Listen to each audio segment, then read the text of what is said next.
একজন অভিনেতা যাকে একটা সময় শুধু তার পর্দার ইমেজের জন্য মানুষ চিনত, কিন্তু সেই পরিচয়ের আড়ালে ছিল একজন এমন শিল্পীর গল্প যিনি বারবার নিজেকে বদলে প্রমাণ করেছেন তিনি শুধু একটি নির্দিষ্ট ধরনের চরিত্রের অভিনেতা নন। আজকের গল্প সেই ইমরান হাশমিকে নিয়ে। আসসালামু আলাইকুম, আমি লিও আর আপনি দেখছেন বিনোদন ভান্ডার।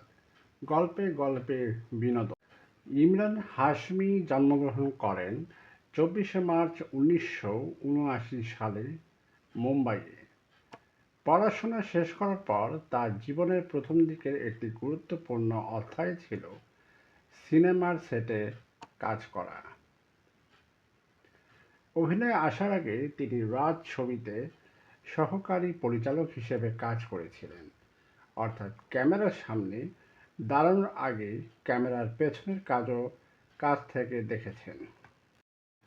2003 সালে ফুটপাত সিনেমার মাধ্যমে ইমরান হাশমি অভিনয়ে আত্মপ্রকাশ করেন, কিন্তু প্রথম সিনেমা দিয়েই তিনি বিশাল তারকা হয়ে যাননি, বরং তাকে নিজের জায়গা তৈরি করতে সময় নিতে হয়েছিল।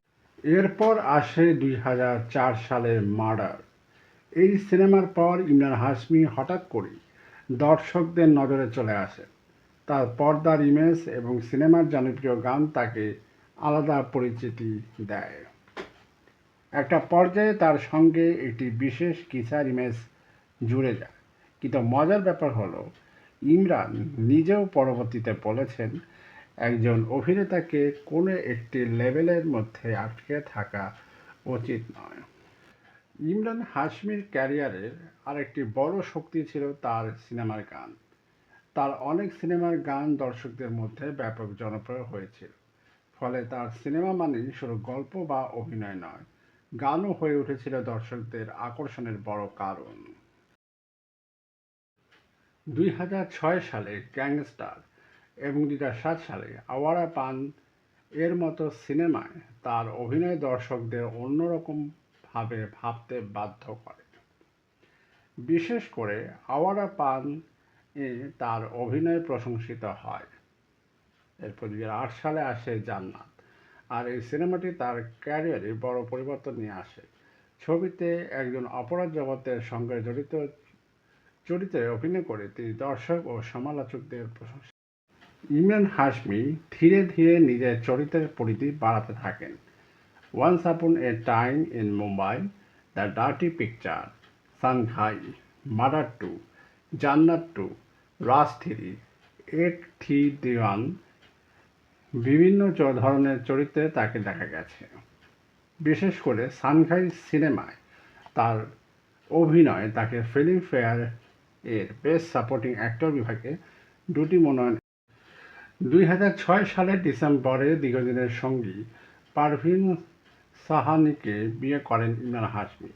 ক্যারিয়ারের পাশাপাশি ব্যক্তি জীবনেও নানা চ্যালেঞ্জের মধ্য দিয়ে তাকে যেতে হয়েছে, কিন্তু সেসব অভিজ্ঞতা তার জীবনকে আরও গভীরভাবে প্রভাবিত করেছে। আজ ইমরান হাশমি শুধু সেই পুরানো পরিচয়ের অভিনেতা নন, বছরের পর বছর তিনি বিভিন্ন জনরার সিনেমায় কাজ করেছেন এবং নিজের অভিনয়ের পরিধি বাড়িয়েছেন। 2026 সালেও তাকে আবার আওয়ারা পান 2-এ দেখা যাচ্ছে, যেখানে তিনি শিবম পণ্ডিত চরিত্রে ফিরেছেন। ছবিটি তার ক্যারিয়ারের উল্লেখযোগ্য সাড়া পাচ্ছে। ইমরান হাশমির গল্প আসলে শুধু একজন বলিউড অভিনেতার গল্প নয়, এটা এমন এক মানুষের গল্প যিনি প্রথমে নিজের একটা পরিচয় তৈরি করেছিলেন, তারপর সেই পরিচয়ের গণ্ডি ভেঙে বারবার নতুন কিছু করার চেষ্টা করেছেন। তাই ইমরান হাশমিকে শুধু একটি নিকনেম দিয়ে বিচার করলে তার পুরো ক্যারিয়ারকে দেখা হয় না, কারণ একজন অভিনেতার আসল পরিচয় হলো সে সময়ের সঙ্গে নিজেকে কতটা বদলাতে পারে। আপনার কাছে ইমরান হাশমির সবচেয়ে ভালো সিনেমা কোনটি? জান্নাত, আওয়ারা পান, গ্যাংস্টার নাকি অন্য কোনো সিনেমা? কমেন্টে অবশ্যই জানাবেন। ভিডিওটি ভালো লাগলে লাইক করুন, আর এমন আরও তারকাদের গল্প পেতে সাবস্ক্রাইব করুন বিনোদন ভান্ডার।